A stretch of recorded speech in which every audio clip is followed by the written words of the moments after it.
Alright, y'all. So I would like to talk to y'all about marriage. Why it exists today, how it came to be about what it came to be about today. And well, I mean, is it necessary, really necessary? I mean, yeah. As always, I want to start off like humans make things up for reasons. We have our reasons why we make those things up. And a lot of it stems from the past. Alright, going back into the past before marriage even exists, or the concept of relationships even period, humans just out there doing each other like animals. Because we were animals. We were wild, doing each other like animals. Sometimes those acts was performed consensually. Were two people, members of the opposite sex, or maybe same sex. Sometimes it was of the same sex. Just engage in their primal hormones and just start doing each other. And other times it was just one-sided, mainly the man, and just had it, they had their way. Yeah, it was mainly, like I said, mainly the man just had his way. I mean, there's some cases where maybe the woman was empowered to do that to a man, but most likely it was mainly the man. So, mainly men, because men are more action seekers. So, it just is it's the primal instinct in us. We just like to take action sometimes. All right. So, so it was either done consensually or not consensually. Just straight up, they decide to have their way with the woman or the man, however they want. All right. That being said, no. Mainly the concept of relationships and marriage came about from when we wanted to start getting a little bit more organized with things. And like, it came about survival. And we got to think like a lot of tribal things started off with like family ties and relations. So, and a lot of tribes were built like that, starting off with family ties and relations. So, usually how that stem so one concept of marriage stems from like bloodline ties and all that, and mainly was between you know really it started off by okay, those who had the most influence and power, there would be people who would seek that person in their position, in their position of influence over the tribe to do what they want to do with that person, and like have the weight of a person, and you know build like some sort of connection. Some and one way to build a connection in person. A lot of things were concrete in the past. Very also we gotta understand like a lot of things were just down to earth. One way to build a connection with a person was simply just by mating with them and breeding children. You know what I'm saying? Mating with them and breeding children. Boom, we have a connection through blood. We have a connection through blood. We combine. Now, some ways of men show blood was like, dude, just cutting their hand and all that, but that was more like I think it was more like a native practice. That was more like a native practice. Might have been in practice elsewhere, but that was a lot of their connections. You know, most times it was like physical, and establishing a child, having a child together, having a child from both bloodlines was part of the physical.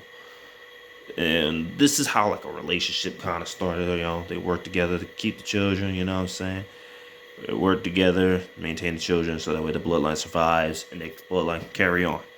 So this started the concept of relationships, which then traveled to the leaders, which then traveled to the leaders of the tribe. That was a tradition, traveled to the leaders in tribe. And then, as leaders, leaders are like the forefront. People always look up to them. So, it's like, okay, we're going to show this off to everybody, showing us that we're making a blood tie. You know what I'm saying? Sometimes it was done privately, like the chimpanzees, when the leader of the tribe has a specific meeting partner, they'll meet with them privately. But the other times it was when it came about like showing off a little bit to other people, that's when it came about. Okay, well, you're gonna see me bond myself with this person, and we're gonna have me and this person. We're gonna have children together. You know what I'm saying? Now, definitely done in private. Always was done in private, uh, because I mean, it was mainly done in private. Because all right, you see the leader getting their hormones on, you might want to get your hormones on too. But no, that's supposed to be reserved for the leader. They're supposed to do their thing with that person to tie their bloodline.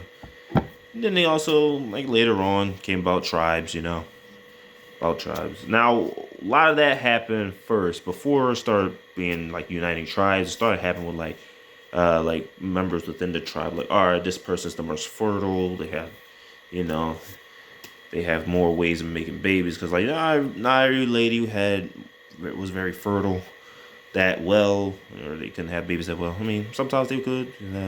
When women work out, especially because women were hunters in the tribe as well as gatherers, just like men were hunters and gatherers as well.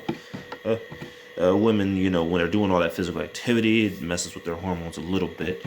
They're not able to produce babies that well when their hormones are disturbed like that. But so that's when it became when they're most fertile. So they was looking for the most fertile lady, boom. They would go with the leader to mate. As well as the leader was, as that takes place, then it became about bloodline ties between tribes. This tribe is a strong tribe, this tribe is a strong tribe, this tribe is hunter tribe, this is a strong tribe.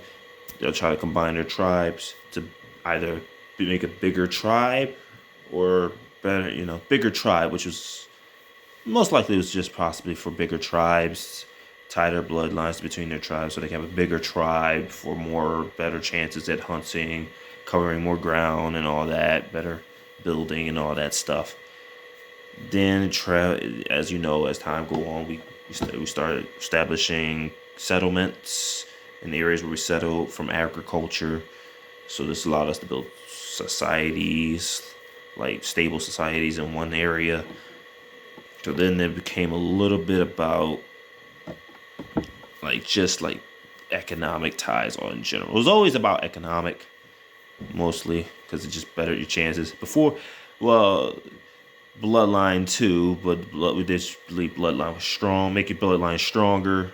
At first it was bloodline, then it became about economic ties, which it still had that bloodline in it too, along with economic ties. It was like they was kind of just added together after a while.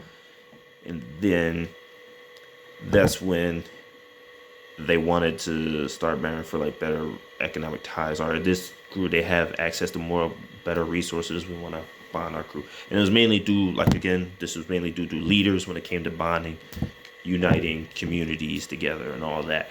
Now, and if you wasn't the leader, most likely would be better your chances economically within there, So when it came to leaders, it was like uniting groups as well as economic ties and bloodline ties, and bloodline ties for the leaders. When it came to regular people, it was either economic and bloodline. Okay, economic and bloodline mostly, but mostly economic. Like someone had better advantages in society because this family has a certain skill set, this family has a certain skill set, so let's combine families. That way these skill sets can be with both of these skill sets can be within the family. So I'm a blacksmith, someone's lady or guy, not even me, but just anybody in general. This person's a blacksmith, this person's a baker. Let's combine the family. You know what I'm saying? And a lot of that was done through either the man. Well, when it came to skill sets, it could be done with the guy and the lady, but as well as it could be done with the guy and the lady. But when it came to bloodlines, the more chances of possible marriage through bloodline ties was if you had a daughter and she was a virgin, because by her being a virgin meant that the kids would be exactly related to the father, would be 100% related to the father. So like I said, we were just out there, the humans were just out there just doing each other, so you wanted to make sure daughter was a virgin, so that way when you marry her off to tie a family with another family, you do bloodline ties. You wanted to make sure those kids were going to be related to the father. And like I said, bloodline ties was more well off done through a daughter, having a daughter. Very rarely chance through a son. Sons were more likely for like the skill sets and the wealth. You know what I'm saying? Skill sets and wealth. If he wasn't rich, he had to have the skill sets. If he didn't have the skill sets, he had to be rich. You know, for like to be more convinced for to marry your son off to somebody, his daughter or something. So then, like for the leaders, like I said, it came the political ties, the bloodlines, and the economic relations, which can unite kingdoms that way or not. There's other ways the kingdoms were united through just regular trade, but a lot of times when it came to leaders in the family, they wanted to unite each other. It was like all those three factors that had to play in the role. All right, your family's wealthy, my family's wealthy. You have political power, we have political power. Influence. And I want my bloodline to continue on. You want your bloodline to continue on, and let's unite our families. So it's a lot of that happened like that. Then, as time go on, it was like when it came about love for marriage was more of a rebellious act. So, marrying for love meant you couldn't marry someone who doesn't really have that great advantage for you, but they satisfy your emotional, So, yeah, emotions came into play like after, and it was more like a rebellious act to the traditional norms of marriage, which was for economic bloodline or political. Political was always about power, great power, influence over your community, being a leader, basically. So, being a leader, setting the rules, being in charge, So, that's what it was always about. So, mainly those three were the traditional norms for marriage. But love came after rebellious acts from like, no, I don't want to be married to this person for the rest of my life. Because, you're being married. Marriage is like you're bonding that person for the rest of their life for this specific reason, for this reason of economic or blood or bettering your bloodline, right? Or better advantages for your bloodline, which is economic or political matters. You know what I'm saying? You're a leader, all right, political. You know what I'm saying? Political. Your bloodline. You care about your bloodline. You want to spread your bloodline. Boom. So that's what it was mainly for. But then I was like, nah, I want to marry someone who I've actually emotionally bonded with and connected with. Which there was a lot of that, you know what I'm saying? Like I said, sometimes we were doing each other. Like I said, not all of us doing each other was not. It was actually consensual. It was done through the primal acts between two people that were really into each other like that. And that can build some emotional connection. Some of us are more emotional than others, so we can build that emotional connection and go at each other like primal animals. So that's what they call sensual love and all that. So because there was a lot of that, there was that still into play. That's where love became the rebellious act against the traditional marriage norm. So love was actually a little bit of a rebellious act. So marriage wasn't always for love. People think marriage happened for love. No, marriage isn't always for love. It's done for bettering advantages in life. That's what it was always done for. That's what it was designed for. But love came into factor a little bit later on down the line. Like, nah, I actually want to have love. I actually want to love this person. Because a lot of them, because marriage wasn't not always done for love. That's why a lot of these leaders, they had concubines and all that. Or who they made it with because they just, they was just really with this person just for the ties. It wasn't really for the emotional. So, they still have to do stuff with this person, mate with them and all that. But it wasn't really for the emotional. Some over time, yes, they got connected through the emotional. But then it didn't really. And some, it just failed on that part. The emotional just overall didn't matter. Overall didn't matter because they didn't have no emotional connection. So then later on, some people started marrying for emotional connection. It was more like a rebellious act. And now that's what we get today, where people see love as a form of art. You have to love each other to marry each other. And no, it's not really about that. And a lot of people fear like a decline in marriage means a decline in family and relationship. But no, it was not about that necessarily. Because a lot of people applied it to religion now to mean be fruitful and multiply. And that's where the bonding of marriage comes from. But no, religious people, Christians, that's not where the bonding of marriage comes from. It comes from the bloodline ties, the political ties, the wealth ties. That's where it originated from. Later on, about love and family came later on.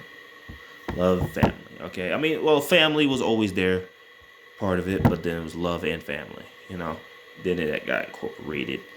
So it's sort of fine, sort of not fine, but like, hey, that is where the basis of marriage was founded. It wasn't founded in love. Love was later concept. But now, like I said, let's get into, is it necessary today for that? Not as much as it used to. Like I said, we've been finding other ways of making better advantages for ourselves in life through contract. Like men get better advantages through skills. Well, for men, is always was about our skill sets, trade, wealth, skill sets and wealth. You know what I'm saying? It was always about that. For men, anytime they made any connection with anybody, it's always skill sets and wealth. Then later, emotional. You know what I'm saying? Emotional. That was their chance. That was their better chances. It was always for that, like that for men. For women, it opened a doorway for economic advantage because a lot of them, a lot of cultures had them on a pushback after a while when more patriarchal influences came into the picture. And there's a lot of how it shifted to patriarchal. Some societies just had that within their culture, so they kept that, so they spread to that. But no, it wasn't really. They just had that idea for that to be that way. It had to come from somewhere else as well. So likely that women not being able to do any work. For women, it was more like they were the nurturers. They were the bearers, as well as the nurturers. So, of course, when the woman is pregnant with your child, you want to keep her protected because, dealing with the child is going to leave her vulnerable. Being pregnant with the child is going to leave her vulnerable. Leave her vulnerable, and you have to minimize any threat to her while she's in this state of pregnancy. This is why women got a little bit pushed back on the back burner because men had to step up to the pallet and do stuff while the woman was of child and trying to bear a child. See, women a lot of times had to step out of the picture to protect the child first before. So when it came to war times, women had to do what they do, grab their child, get the fuck up out of here. You know what I'm saying? Take the child back, men, go do your thing, fight. You know what I'm saying? Fight, fend them off while we keep the children. So that's how women became the natural appointed nurturers, as well as the bearers, as well as the ones who got pushed back on the back burner when it came to deciding matters economically, politically, and skill set. A lot of skill set. A lot of men excelled at that because that was their way of getting any ties in marriage. As well as women. Woman has to bear a child. You gotta do what you gotta do as she's a child. Especially if you want your bloodline to live. You want your bloodline to live? You better step up. Man, you better step up. Do what you gotta do. So that's how that came into play, where women were in the back burner. So when it came to their time, when they needed to get economic advantages, marriage was the only really way to better economic advantages because they kept getting put on the back burner because they wanted to protect them more. It was at first for protection. Then I will admit, men got over their heads, and it's more like, this is a man's job. You know what I'm saying? It's a man's job. Your job is to stay back. Your job is to stay back, bear children for the tribe, so the tribe could thrive. You know what I'm saying? Drive. So that's how that happened, and later on became like, no, we can't let women do this because blah, we got to protect her from all that stuff. And then, so a woman had to do marriage for better economic ties. So that's why a lot of people would marry their daughter off to either an older person who had a lot of wealth, so that way she could be better off in the long run, and as well as her children, her family and children would be better off in the long run. So yeah, that's how the economic ties came into play for that with women. But like as we look at it now, we gave women more opportunities and all that again, allowed them to re-enter working into the workforce, let them do stuff that the men weren't there to do. So that's how things shifted, and now women don't necessarily need marriage anymore to really survive. So it was already like men didn't really need to rely on marriage that much, unless they needed heir to the throne or something. But like I said, that's for leaders. Doesn't really apply to somebody who's like below that, or especially if you're not rich. It doesn't really apply to you. If you're not rich, your best bet is skill set. You're making trade deals and aligning yourself with people through skills. So yeah. So that's why if you're born no family to teach you anything, you were kind of left as the bastard child, which was a lot of men. A lot of men would be left as the bastard child. Oh, you don't got no father to teach you nothing, no skill sets to lead you anything? I guess you're just screwed. You know what I'm saying? So, yeah, that's how that happened. So, I guess you're just screwed. You better hope someone adopts you and be like, I'm going to teach you something. So, like, yeah. That's what that happened. So that's why people, when we get into today's norms about no father in the picture, and it's be like, oh man, But I don't really like that, but other people be like that. That was kind of normal. Like, oh, you ain't got no father. Oh, you just reckless. You ain't got nothing going on for you because you needed structure, and the man wasn't there to provide you structure as a man. You know what I'm saying? So yeah, BS like that. Then. So, as of now, it's really not as needed. It was already not really needed for men that much, but now it became not needed for women that much. So that's why marriage fell on a back burner, because it was not necessarily needed as capitalism took over the wealth industry, and it provided a different picture to how wealth is supposed to be built, maintained, and all that. It changed the form. Yes, capitalism actually changed that. But capitalism didn't completely exclude marriage. It still left the marriage option available, but it made other ways available for you to better your economic advantages in life, society, and all that. You know what I'm saying? And allow leaders to better their chances as well. Leaders, they don't just use capitalism. They use political. They mainly use either political or economic now, because it really shifted all that. Now it's not about family. It's about, all right, we can make trade deals, and we can make a ceasefire, and hopefully in the long run better our chances this way, becoming an alliance, because then we both got a common enemy or something like that. So that's where that came from. And like marriage has now fell on the back burner because it's not really needed as much for survival, bettering your chances, and bettering your bloodline is not always in the picture now. That died down a little bit. That died down a little bit and came about different. Of course, capitalism, like I said, capitalism changed the norm of that too. Like bettering your bloodline means bettering your bloodline. Now you have to better your economic ties so your bloodline can be better off. So it always made it about economic now. Because as we saw, economics really affects more of how we live anyway. Our access to resources automatically affects how we live. We either revert back to backward savages where we just hunt and gather and just kill each other over resources, or we make trade deals with each other to get resources. So we saw more of how trade deals played a bigger role in things as well. So that's why marriage is not necessarily needed anymore like it was used to. That's why it's on a back burner and on, like, marriages are down, yeah, because it's gonna be down. It's like it's not necessarily needed anymore, but it's always there as an available option, you know. So as of right now, most people marry for love and economics. People still marry for economic too. It's not just for love. It's economic and love.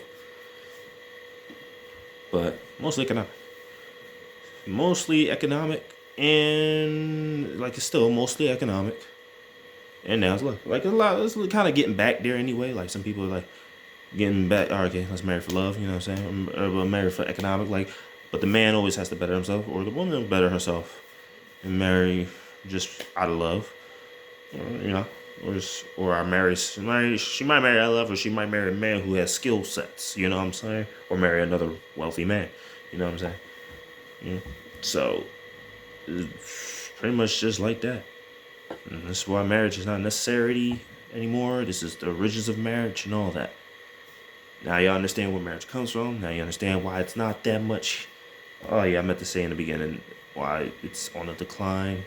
Well, it's not really on a decline. It's just it's not a high rate like it used to be. Which I don't even think it was ever really a high rate that much either. Even in the ancient past, but like I guess maybe at one point it was at a high rate, but not anymore now. Not anymore now. A lot of people have opportunity to do different things other than marriage to better their life. So there you go. Origins of marriage. Is it necessary? Nah. Origins of marriage has nothing to do with religion. It's not necessary right now. And stay tuned for more, people. I will talk more about more stuff like this now.